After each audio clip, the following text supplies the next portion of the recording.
ಅಧ್ಯಾಯ 22.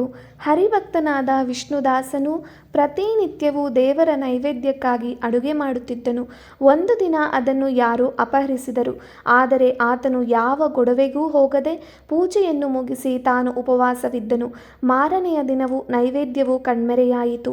ಹೀಗೆಯೇ 1 ವಾರ ಹರಿ ನೈವೇದ್ಯವನ್ನು ಯಾರೋ ಅಪಹರಿಸುತ್ತಲೇ ಇದ್ದರು.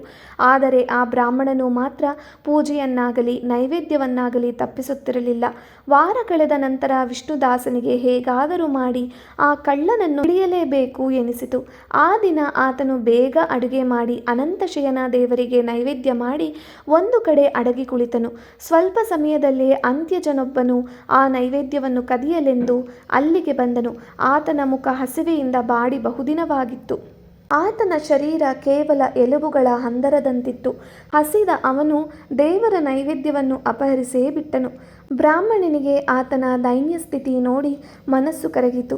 ಅಯ್ಯ ಅತಿಥಿ, ಕೇವಲ ಅನ್ನವನ್ನೇ ತಿನ್ನಬೇಡ, ಸ್ವಲ್ಪ ತಡೆ, ಈ ತುಪ್ಪವನ್ನು ತೆಗೆದುಕೊಂಡು ಹೋಗು ಎಂದು ಉಪಚರಿಸುತ್ತಾ ತುಪ್ಪದ ಬಟ್ಟಲನ್ನೇ ಅವನಿಗೆ ನೀಡಿದನು. ಆದರೆ ಆ ಬಡವನು ಯಾರಾದರೂ ನನ್ನನ್ನು ನೆಟ್ಟಿ ಬಂದಾರೆಂದು ಹೆದರಿ ಓಡತೊಡಗಿದನು.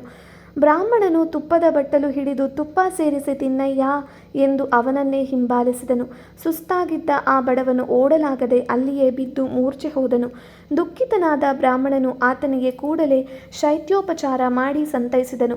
ಆ ಬಡವನು ನಸುನಗುತ್ತಾ ಎಚ್ಚರವಾದಾಗ ಬ್ರಾಹ್ಮಣನು ಕಂಡ ದೃಶ್ಯವೇನು? ಶಂಖಚಕ್ರ ಗದಾಧಾರಿಯಾದ ಶ್ರೀಹರಿಯ ದಿವ್ಯರೂಪ. ಶ್ರೀಮನ್ನಾರಾಯಣನನ್ನೇ ನೋಡಿದ ಆ ಬ್ರಾಹ್ಮಣನು ರೋಮಾಂಚಿತವಾಗಿ ಕಂಗಳಲ್ಲಿ ಆನಂದ ಬಾಷ್ಪಗಳನ್ನು ಸುರಿಸುತ್ತಾ ಮೂಕನಾಗಿ ನಿಂತನು. ಈ ಭಕ್ತ ಭಗವಂತರ ಸಮಾಗಮವನ್ನು ನೋಡಲು ದೇವಾನುದೇವತೆಗಳು ಆಕಾಶ ಮಾರ್ಗದಲ್ಲಿ ನಿಂತು ಹರ್ಷಪಟ್ಟರು. ಭಗವಂತ ಭಕ್ತನ ಮೇಲೆ ಪುಷ್ಪವೃಷ್ಟಿಯಾಯಿತು. ಅಪ್ಸರೆಯರು ನರ್ತಿಸಿದರು, ಗಂಧರ್ವರು ಗಾಯನ ಮಾಡಿದರು. ಆಗ ಭಗವಂತನು ವಿಷ್ಣುದಾಸನನ್ನು ಆಲಂಗಿಸಿದನು. ಆತನಿಗೆ ತನ್ನಂತೆಯೇ ದಿವ್ಯರೂಪವನ್ನು ಅನುಗ್ರಹಿಸಿ ವಿಮಾನದಲ್ಲಿ ವೈಕುಂಠ ಲೋಕಕ್ಕೆ ಕರೆದೊಯ್ದನು. ಹೀಗೆ ನಿರ್ಧನನಾದ ವಿಷ್ಣುದಾಸನು ಭಕ್ತಿಯ ಪಾರಮ್ಯದಿಂದ ವೈಕುಂಠ ಲೋಕವನ್ನೇ ತಲುಪಿದನು. ಇತ್ತ ಕಡೆ ಮಹಾವಿಷ್ಣು ಯಾಗವನ್ನು ಆಚರಿಸುತ್ತಿದ್ದ ಚೋಳರಾಜ ಆಕಾಶ ಮಾರ್ಗದಲ್ಲಿ ಭಗವಂತನೊಡನೆ ಪ್ರಯಾಣ ಮಾಡುತ್ತಿರುವ ವಿಪ್ರನನ್ನು ನೋಡಿದನು. ಆಗ ರಾಜನು, ಮುದ್ಗಲ ಮುನಿಯೇ, ನನ್ನೊಂದಿಗೆ ವಾದ ಮಾಡಿದ ಆ ಬ್ರಾಹ್ಮಣ ವೈಕುಂಠವನ್ನು ತಲುಪಿದನು. ರಾಜಾದಿರಾಜನು ಶ್ರೀಮಂತನೂ ಆದ ನಾನು ಈ ಯಜ್ಞವನ್ನು ವಿದ್ಯುಕ್ತವಾಗಿ ಆಚರಿಸಿದರೂ ಕೂಡ ಭಗವಂತನ ದರ್ಶನವೂ ಆಗಲಿಲ್ಲ. ಇನ್ನು ವೈಕುಂಠ ದೂರವೇ ಸರಿ. ಈ ಕಾರಣದಿಂದ ರಾಜನು ಭಗವತ್ ಪ್ರೀತಿಗೆ ಆಡಂಬರಕ್ಕಿಂತ ಭಕ್ತಿಯೇ ಕಾರಣವೆಂಬುದು ಸ್ಪಷ್ಟವಾಯಿತು. ಭಕ್ತಿ ಇಲ್ಲದಿದ್ದರೆ ಈ ಯಜ್ಞವೆಲ್ಲ ವ್ಯರ್ಥ ಎಂದುಕೊಂಡಂತೆ ಸಿಂಹಾಸನದಲ್ಲಿ ತನ್ನ ಸೋದರಳಿಯನನ್ನು ಕೂರಿಸಿ ತಾನು ವಿರಕ್ತನಾದನು. ಆದುದರಿಂದಲೇ ಇಂದಿಗೂ ಚೋಳ ದೇಶದಲ್ಲಿ ಮಹಾರಾಜನ ಬಳಿಕ ಆತನ ಸೋದರಳಿಯನೇ ಉತ್ತರಾಧಿಕಾರಿಯಾಗುವ ಸಂಪ್ರದಾಯವಿದೆ.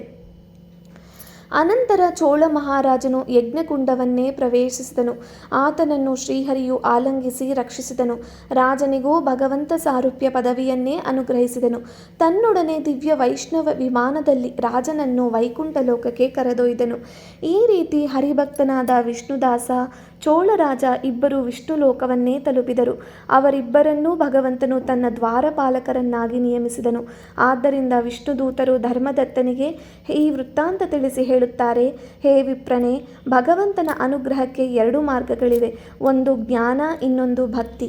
ಇದರಲ್ಲಿ ಭಕ್ತಿರಹಿತ ಜ್ಞಾನ ನಿರರ್ಥಕ, ಭಕ್ತಿಯಿಂದಲೇ ಮೋಕ್ಷ ಎಂದು ಹೇಳಿದರೆಂಬಲ್ಲಿಗೆ ಕಾರ್ತೀಕ ಮಾಸ ಮಹಿಮೆಯ 22ನೆಯ ಅಧ್ಯಾಯವು ಸಂಪೂರ್ಣವಾಯಿತು.